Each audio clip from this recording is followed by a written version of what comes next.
chers amis, vous êtes la jeunesse de France. Vous avez 20 ans, vous avez la vie devant vous et la tête pleine de questions auxquelles vous n'avez pas toujours de réponse. 20 ans, est-ce le plus bel âge de la vie? Est-ce le pire? La réponse viendra plus tard, quand la vie aura passé, la vie avec ses joies et avec ses peines, et quand chacun se souviendra des poèmes appris lorsqu'il était enfant et qui reviennent à la mémoire quand s'apaise le tumulte de la vie. Vous avez 20 ans, vous avez la vie devant vous, et cette vie n'appartient qu'à vous. Ne laissez personne vous la prendre. Ne laissez personne écrire votre histoire à votre place. Personne. Car c'est l'éternel dilemme de la jeunesse. Vivre son histoire ou la subir. La jeunesse, c'est le moment exaltant et parfois angoissant. Parce que la jeunesse, c'est un passage. Parce que la jeunesse, c'est un saut dans l'inconnu. Parfois, les circonstances de la vie font du jour au lendemain de l'enfant un adulte. Les jeunes Français qui, en juin 1940, se retrouvèrent à Londres parce qu'ils ne supportaient pas de voir la France occupée et vaincue, ces jeunes Français de 20 ans, ils entrèrent dans l'âge adulte dès l'instant où le général de Gaulle leur dit « Je ne vous féliciterai pas d'être venus. Vous n'avez fait que votre devoir. » Cette génération-là, cette génération, je veux vous en dire un mot.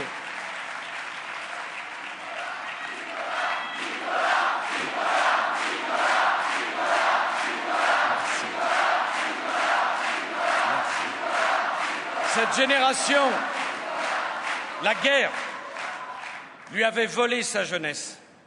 Mais cette génération, à qui la guerre avait volé sa jeunesse, a donné à la France une armature morale pour des décennies.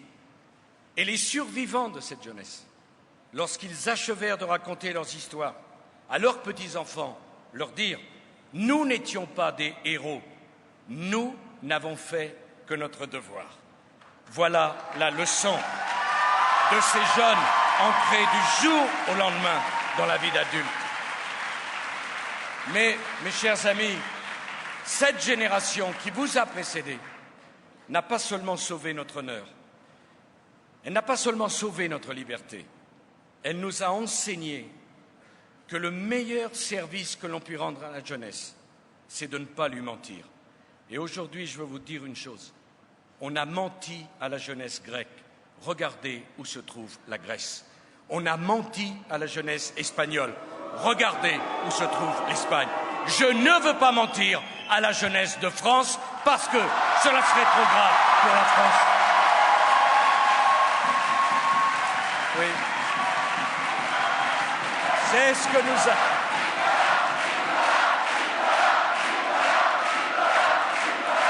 Oui.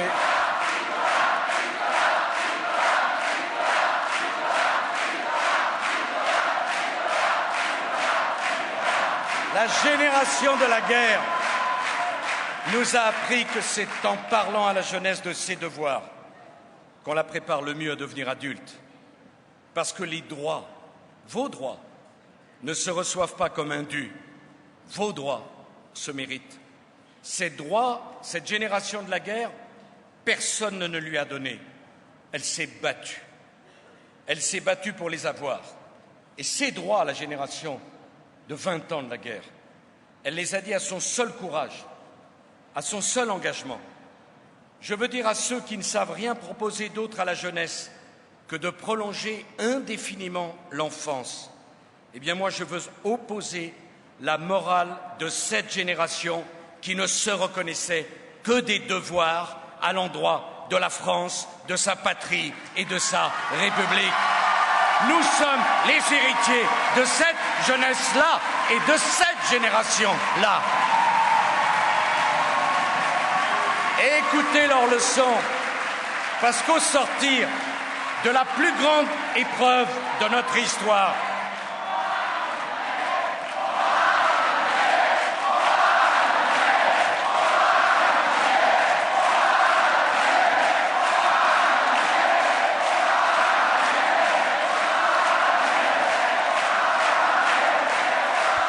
mais il faut que j'arrive à terminer mon discours.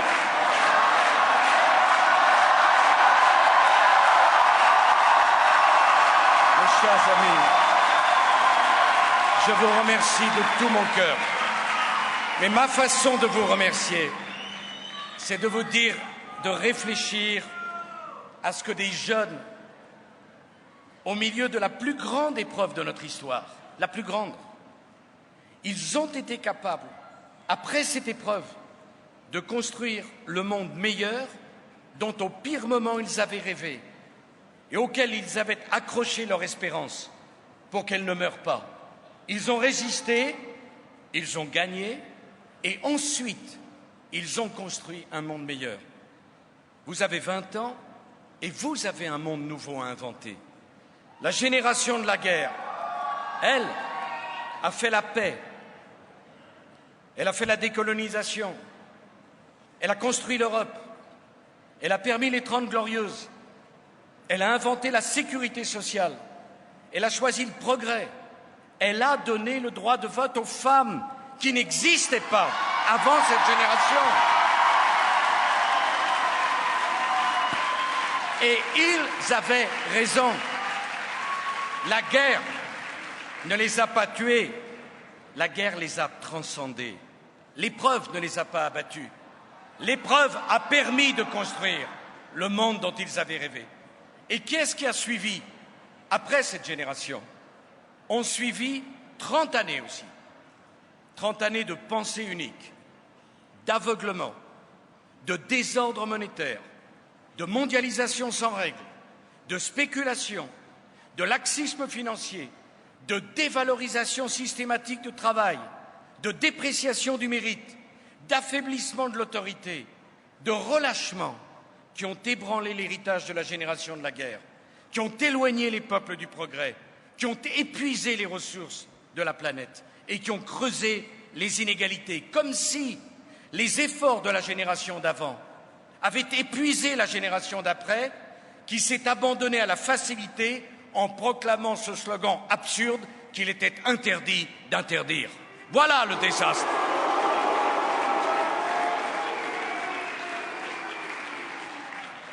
Alors à l'Est, au Sud, des peuples, devant vous, se sont libérés de la tyrannie. Dans les pays émergents, des dizaines de millions de femmes et d'hommes, d'enfants, sont arrachés à la misère. Une révolution de l'information contribue à transformer le monde en un village où l'on se voit, où tout se sait, où tout se communique.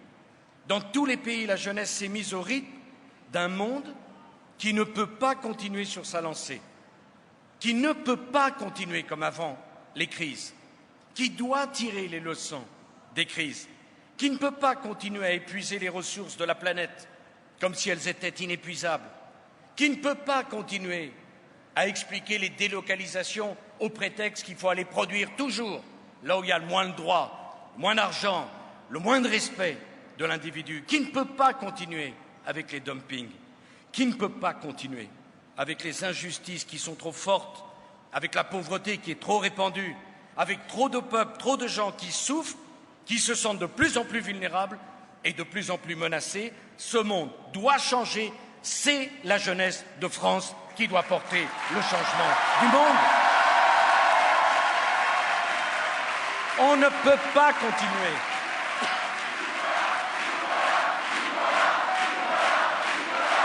On ne peut pas continuer avec une mondialisation où les uns ne se développent qu'au détriment des autres, au lieu que chacun, en se développant, contribue au développement des autres.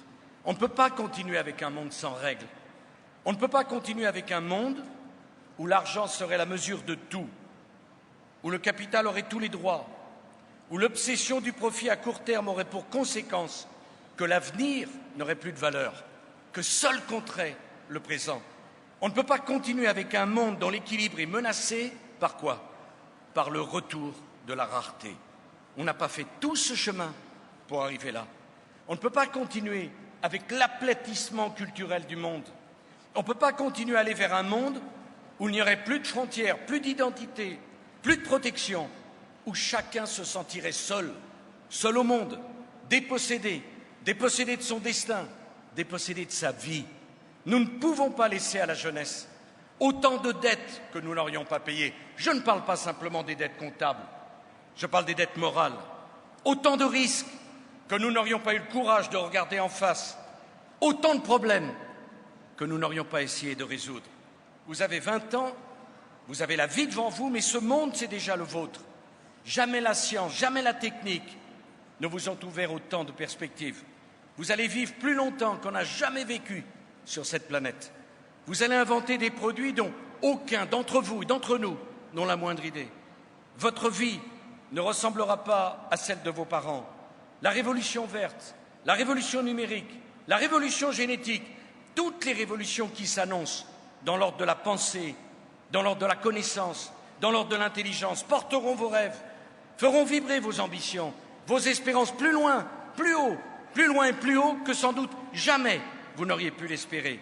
Mais le destin du monde et le vôtre ne peuvent pas être déterminés que par la science et par la technique.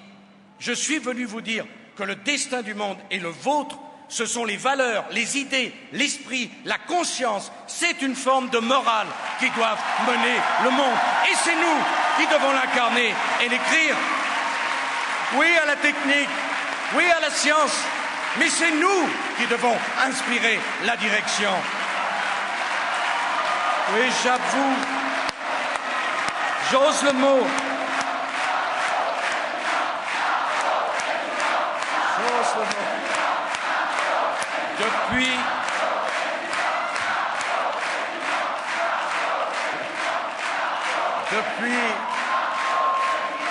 Depuis la Deuxième Guerre mondiale,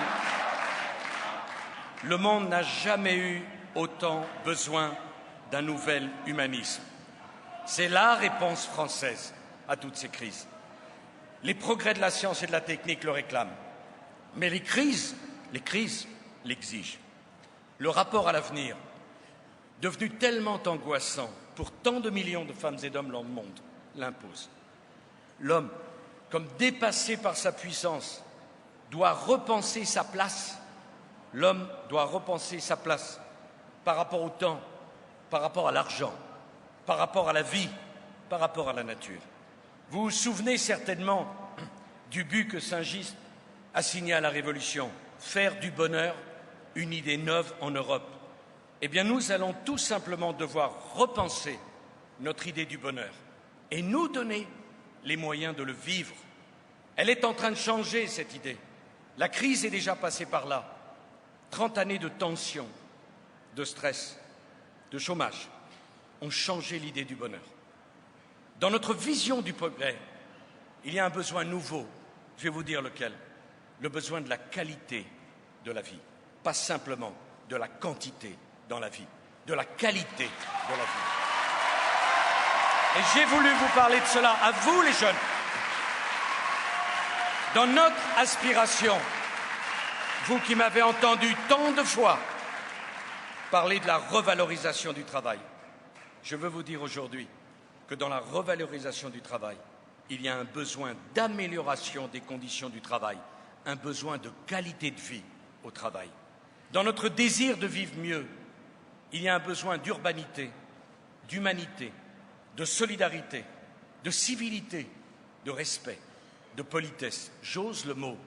Il y a un besoin nouveau de civilisation et c'est la jeunesse de France qui va incarner ce besoin et ce désir de civilisation.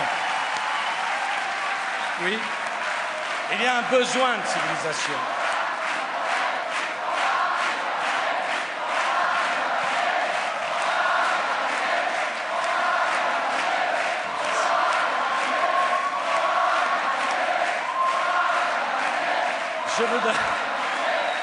Je voudrais vous dire, Ce besoin de civilisation, dans mon esprit, ce ne sont pas des mots, ce sont des réalités. Ce besoin de civilisation, pourquoi faire? Pour conjurer la violence. Parce que la violence empoisonne la vie. Elle empoisonne la vie dans la rue, dans le travail, dans l'école, à l'économie et parfois dans certaines familles. Il y a un besoin de civilisation parce qu'on ne peut pas être tout le temps dans la concurrence, tout le temps dans la lutte, tout le temps dans le rapport de force. Il y a un besoin de protéger son intimité, sa famille. Il y a un besoin de ne pas tout traiter comme une marchandise, de ne pas traiter la santé comme une marchandise, de ne pas traiter l'éducation comme une marchandise, de ne surtout pas traiter la culture comme une marchandise, la nature comme une marchandise que l'on achèterait et que l'on vendrait. Il y a une aspiration, il y a une envie de reprendre la maîtrise de sa vie par son travail, mais il y a aussi une envie nouvelle, se sentir plus libre, libre de choisir son destin, libre de choisir sa vie, libre de choisir son rythme de vie, son mode de vie. Il y a une envie et un désir profond de liberté du choix. Il y a un besoin de justice, un besoin d'égalité, pas un besoin d'égalitarisme, un besoin d'égalité des chances, un besoin d'être rassuré sur le fait que chacun aura sa chance, que chacun pourra réussir, que chacun aura la possibilité de réaliser ses rêves s'il se prend en main. Il y a un besoin de savoir que l'on n'est pas condamné à l'échec dès le départ et que même si l'on échoue, on pourra recommencer, retenter sa chance. Voilà le besoin et le désir de civilisation que va porter la jeunesse de France. Il y a un désir nouveau de fraternité.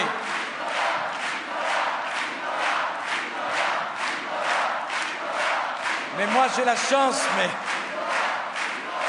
ce besoin de fraternité nouveau, c'est un besoin de respect et de compréhension, le besoin d'être aimé et de pouvoir aimer, le besoin. Et moi aussi. Mais moi je pense qu'il y a un besoin d'amour et que l'expression des sentiments, y compris lorsqu'on est président de la République, ça devrait rassurer au lieu d'inquiéter. Je ne suis pas une momie, je ne suis pas un robot, je ne suis pas un automate. Et ce que je viens vous dire, cela sort de mon cœur, de mes tripes et de mon esprit.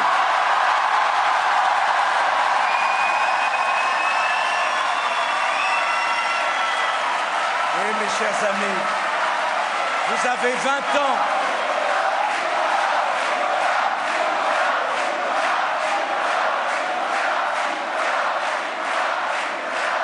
Vous avez 20 ans. Ces valeurs sont les vôtres. Vous êtes à l'âge où l'on veut partir, fuir les pesanteurs de la vie, tenter l'aventure. Vous voulez partir, partez, allez à la conquête du monde. N'ayez pas peur. C'est un grand homme qui a dit ça au début des années 80. Un grand pape, Jean-Paul II. N'ayez pas peur. N'ayez pas peur. Que l'on croit aux forces de l'esprit, que l'on croit à la transcendance ou pas, n'ayez pas peur. Quel plus beau message, un message universel. N'ayez pas peur de partir, vous avez une famille, vous avez une patrie, vous avez un foyer. Emportez ces valeurs dans votre cœur, faites-les rayonner aux quatre coins du monde et quand vous reviendrez, vous serez plus fort et la France aussi sera plus forte grâce à vous. Mais il ne faut pas que vous soyez obligés de partir parce qu'en France, il n'y aurait plus de place pour l'aventure, il n'y aurait plus de place pour la création, parce qu'en France, la jeunesse n'aurait plus d'espoir. Il faut que vous puissiez...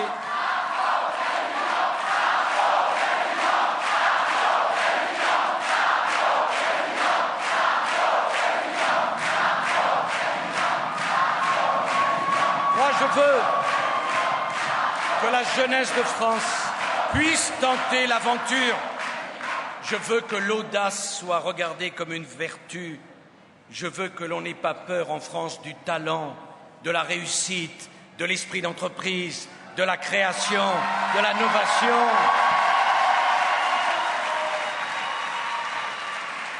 Je veux même que vous n'ayez pas peur de la transgression. que vous n'ayez pas peur de surprendre, que vous n'ayez pas peur d'étonner, que vous n'ayez pas peur de déranger. L'avenir appartiendra à ceux qui créeront, à ceux qui inventeront. Alors, vous voulez devenir entrepreneur, artisan, commerçant, exercer une profession libérale? Nous avons décidé que vous ne payerez pas de charges tant que vous n'aurez pas de chiffre d'affaires, parce que nous voulons encourager la création, l'audace et l'esprit d'entreprise. Et je vais vous dire une chose, je veux que la société se porte caution pour une jeunesse qui veut étudier, qui veut travailler, qui veut conquérir sa place dans la société, qui veut prendre en main sa vie d'adulte. Je refuse l'assistanat. Je ne veux pas de cette dépendance pour la jeunesse. Je ne veux pas de cette injure faite à la jeunesse. Je veux l'autonomie pour la jeunesse de France. Je veux la responsabilité pour la jeunesse de France. Je dis non. Non à un RMI jeune, non à un RSA jeune, mais je dis oui à une banque de la jeunesse pour porter les projets des jeunes Français. Vous voulez étudier, vous voulez vous former, vous voulez entreprendre. Nous allons créer une banque de la jeunesse qui se portera caution pour tous ceux qui n'ont pas la chance d'avoir une famille qui peut les aider, afin que cette banque de la jeunesse puisse financer vos projets, que cette banque de la jeunesse puisse mettre toutes les chances de votre côté au moment d'entrer dans votre vie d'adulte. Vous voulez créer une PME, vous voulez vous lancer, la banque de la jeunesse que nous allons créer vous soutiendra. C'est cela pour moi une politique de la jeunesse. Aider la jeunesse à être libre, à être responsable, à rêver et à s'engager dans ses projets.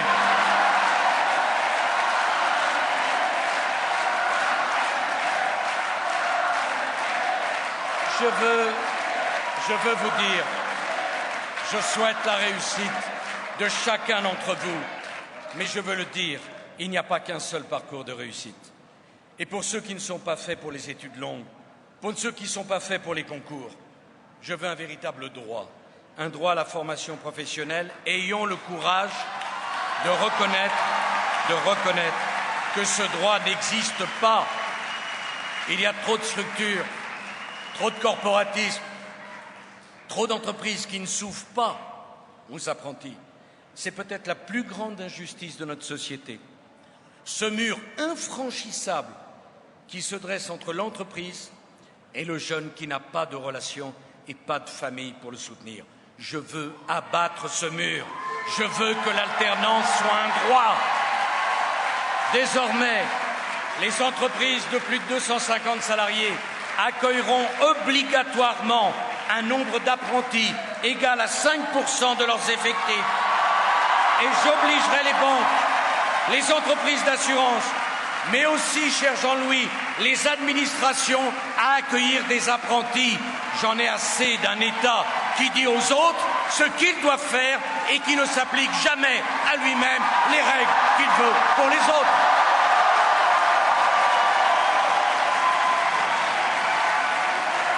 Mes chers amis, mes chers amis,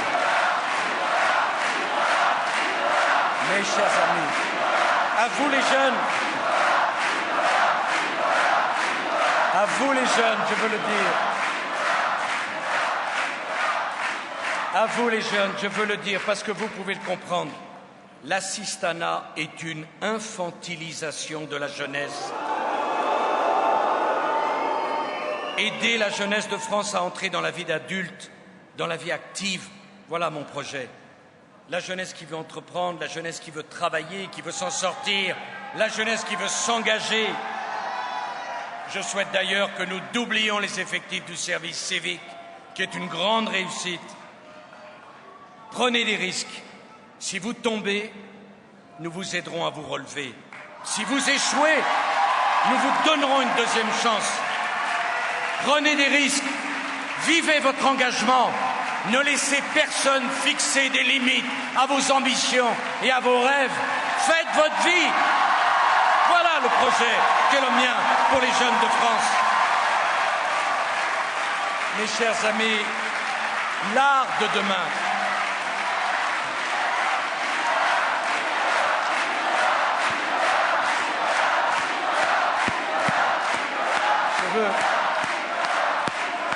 Je veux vous dire un mot d'un sujet qui me tient très à cœur et j'espère que vous avez compris que dans ce discours, pour vous, j'y ai mis tout ce que j'avais de plus profond, moi. Je ne veux pas vous mentir. Je veux vous parler de l'art de demain, de la culture de demain, de la littérature de demain, de la musique de demain, du cinéma de demain. Ce seront les vôtres. Ils exprimeront les attentes de votre génération, sa sensibilité, son génie. Et c'est par ce génie qui sera le vôtre que vous imposerez dans le monde la culture française. Regardez le monde de la culture et de l'art, non pas comme un monde qui se rétrécit, mais comme un monde qui s'élargit, qui s'ouvre à toutes les intelligences créatrices, à toutes les sensibilités, dans l'art et dans la culture. Il faut bien comprendre cela. Un génie ne remplace jamais un autre génie. Il le complète, il s'additionne et il crée un patrimoine universel comme une beauté universelle. Mais je veux vous le dire, jeunesse de France, il n'y a pas de culture de demain sans respect de la culture d'hier. La culture d'hier, c'est votre patrimoine. La culture de demain, c'est la direction où vous allez aller. Jeunesse de France, vous ne venez pas de nulle part. Jeunesse de France, vous n'êtes pas une page blanche. Votre identité de la jeunesse de France du XXIe siècle, elle est dans nos cathédrales, elle est dans les grandes œuvres de notre littérature. Jeunesse de France, tu ne serais pas ce que tu es sans Victor Hugo, sans Maupassant, sans Baudelaire, sans Molière. Tu es jeune, tu es français, tu es l'héritier d'un vieux pays et tu portes en toi l'héritage d'une vieille civilisation. Défendre son patrimoine, défendre sa culture et la faire vivre.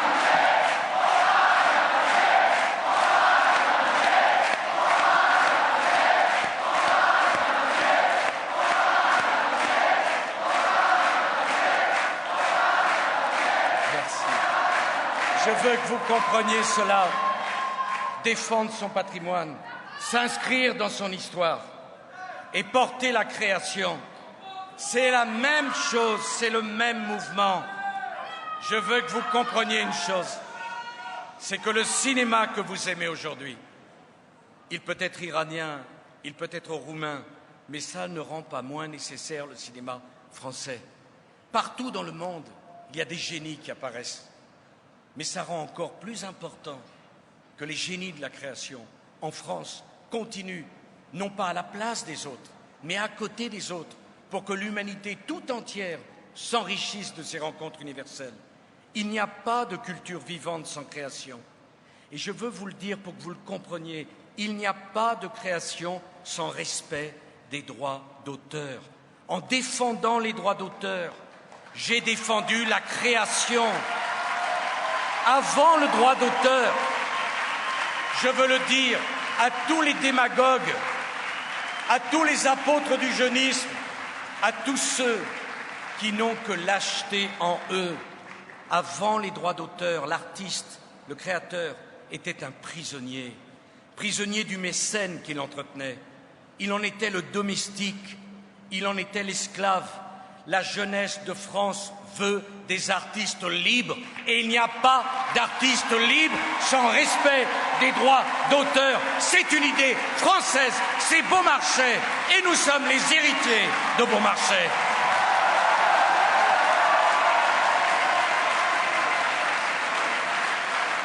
La musique, le cinéma, la littérature, la peinture, la sculpture, l'architecture, le design, tout ce qui se rapporte à l'art de vivre, mais tout ce qui donne de la beauté à la vie, tout ce qui parle au sens et à l'esprit, c'est peut-être ce qui sera le plus important dans le monde de demain. L'art, la culture exprime une identité, mais en même temps exprime une beauté. est peut-être la seule beauté universelle. Elle est universelle et elle a la plus grande des beautés parce que le partage qui fonctionne le mieux, c'est le partage de l'art et de la beauté. L'art et la culture, c'est une réponse à la crise identitaire. Mais c'est également une réponse à la crise économique.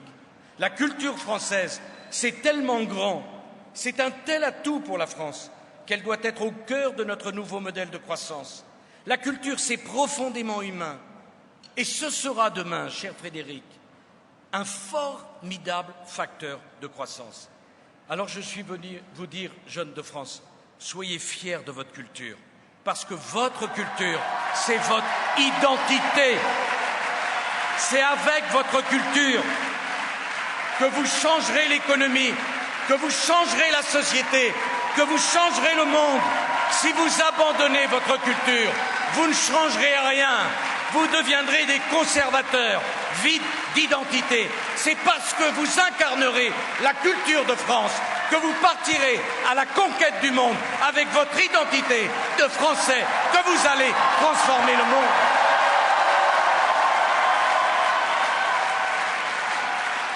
Je ne veux pas qu'on vous réserve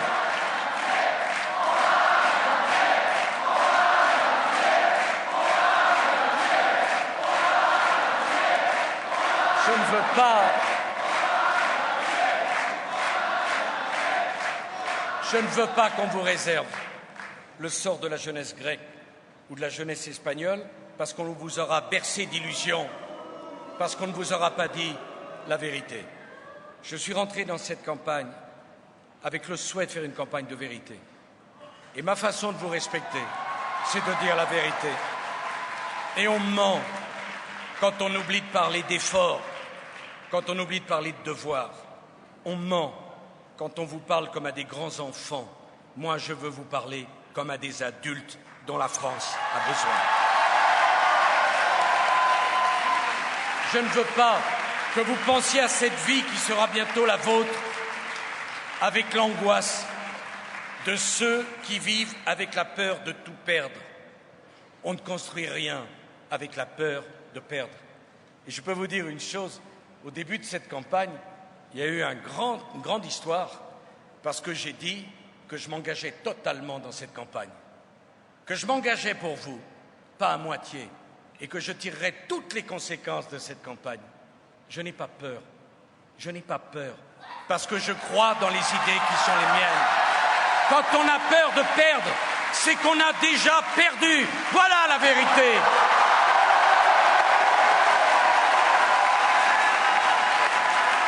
Je ne veux pas que vous ayez peur des mots.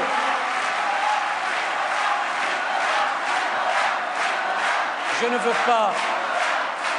veux pas que vous ayez peur de certains mots. Je ne veux pas que vous ayez peur de l'aspiration à être protégé. Ce n'est pas un gros mot, la protection. On ne fait pas une nation en ne pensant qu'aux consommateurs. Moi, je veux penser aux producteurs, aux travailleurs, parce qu'avant de consommer, il faut produire, et avant de dépenser, il faut bien gagner son salaire. Je n'ai pas peur de l'autonomie des universités. Cette autonomie qu'on avait refusée à nos universités, parce qu'on avait peur. Peur de qui? De syndicalistes qui ne pensaient qu'à eux et pas aux étudiants. De corps intermédiaires qui pensaient au statut et pas à l'université française qui ne cessait de reculer dans les classements internationaux. Je ne veux pas que vous ayez peur quand je dis que je donne à l'Europe 1 an pour changer. Lorsque le général de Gaulle a fait la chaise vide en 1965, il n'a pas fait reculer l'Europe, il l'a fait avancer. Voilà la vérité.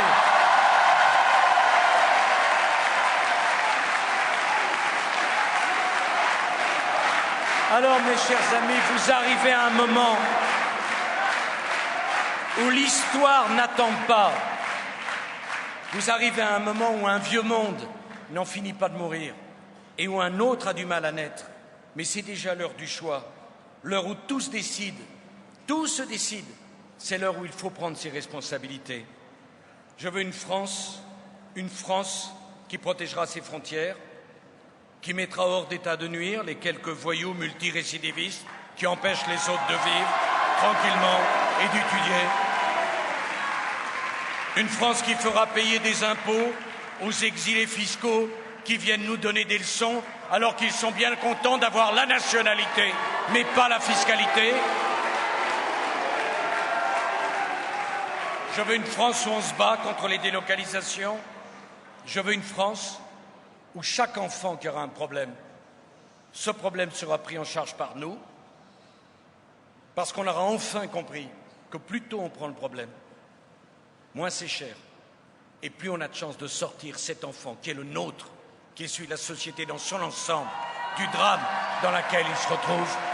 Je veux une société où on détectera entre la maternelle et la primaire tous les enfants qui ne pourront pas être suivis dans un cadre de scolarité normal et où on remplacera, aidera les familles qui n'arrivent pas à affronter ces problèmes, où l'on déléguera des crédits aux maires et aux directeurs d'école pour qu'aucun de ces enfants ne puisse se dire qu'il n'a pas eu sa chance, pour que chacun de ces enfants, on le considère comme l'un des nôtres, parce que si cet enfant, on le rate et qu'il ne s'intègre pas dans la société, ça sera votre problème, parce que vous le retrouverez adolescent, jeune, adulte, et que ça compliquera la marche de tout le monde.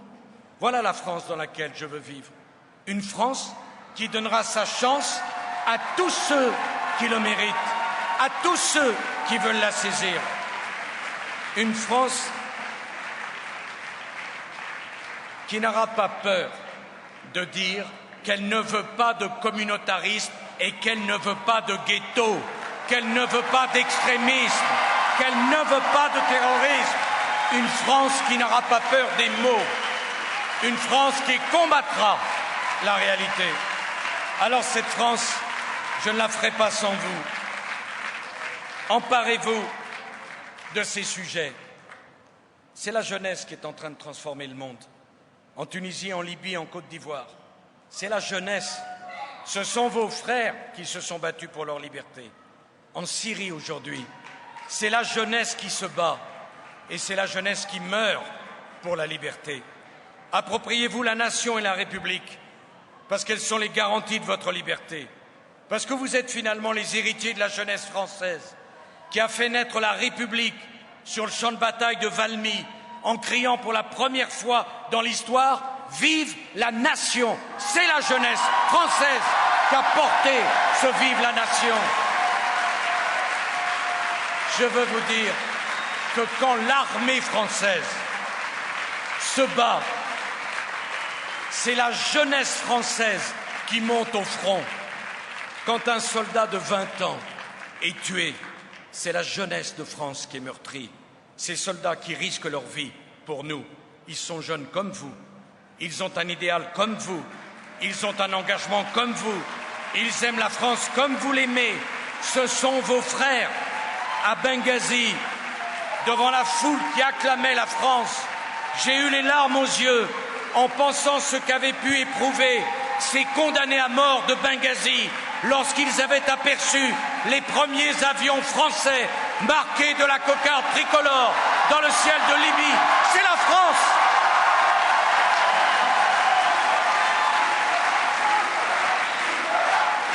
Ils sont vos frères. Ils portent votre message. Alors, en terminant, je veux vous faire entendre la voix, peut-être, de la plus belle lettre que j'ai lue de ma vie. Cette lettre a été écrite par une résistante rescapée d'Auschwitz. Et cette lettre, je veux vous la dédier, vous allez comprendre pourquoi. Parce qu'elle s'adresse à vous par-delà le temps.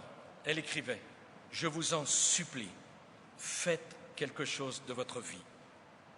Faites quelque chose qui vous justifie. Parce que ça serait trop bête à la fin que tant soit mort et que vous viviez sans rien faire de votre vie. Jeunesse de France, faites quelque chose de votre vie. »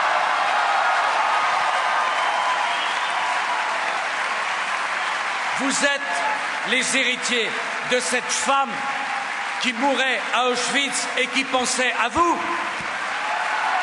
Vous n'êtes pas n'importe quelle jeunesse du monde, vous êtes la jeunesse de France. Et la France, c'est cette histoire. La France, ce n'est pas la médiocrité. La France, ce n'est pas le mensonge. La France, ce n'est pas le calcul. La France, ce n'est pas le refus de l'ambition, de la réussite et du talent. J'ai besoin de vous. Vous êtes les enfants d'une crise terrible. C'est peut-être pourquoi, parce que vous êtes les enfants d'une crise terrible, vous pouvez mieux que d'autres être ouverts au changement.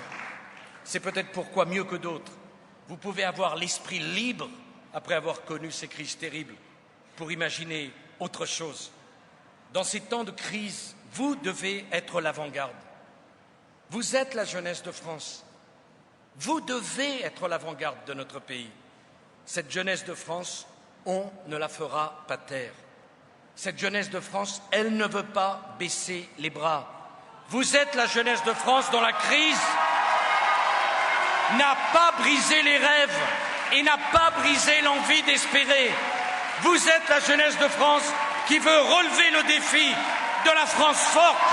Jeunes de France, aidez-moi. Aidez-moi à imposer le débat. Aidez-moi à démontrer que rien n'est joué. Parce que vous êtes nombreux, parce que vous êtes déterminés, parce que vous êtes engagés. Aidez-moi. Jeunes de France. Jeunes de France. Ensemble, nous écrivons la plus belle page de l'histoire jamais écrite dans la République moderne. Vive la République! Vive la France!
Merci à tous. Merci à toi, Carla, d'être avec nous. Merci Jean-Louis Borloo. Merci Jean-François Copé. Merci Bernadette Chirac. Merci Frédéric Mitterrand, Nathalie Kosciusko-Morizet, Nadine Morano, Jeannette Bougrave. Merci à toi. Écoutez, je remercie tout le monde. Marianne Monchamp, ne m'envoyez pas. Merci David Douillet, Michel Edomari, Luc Châtel, François Barouin, Pierre Lelouch, Franck Ressel. Merci à tous, mes chers amis. 3 semaines, puis 2 semaines. 3 semaines à fond, 2 semaines à fond.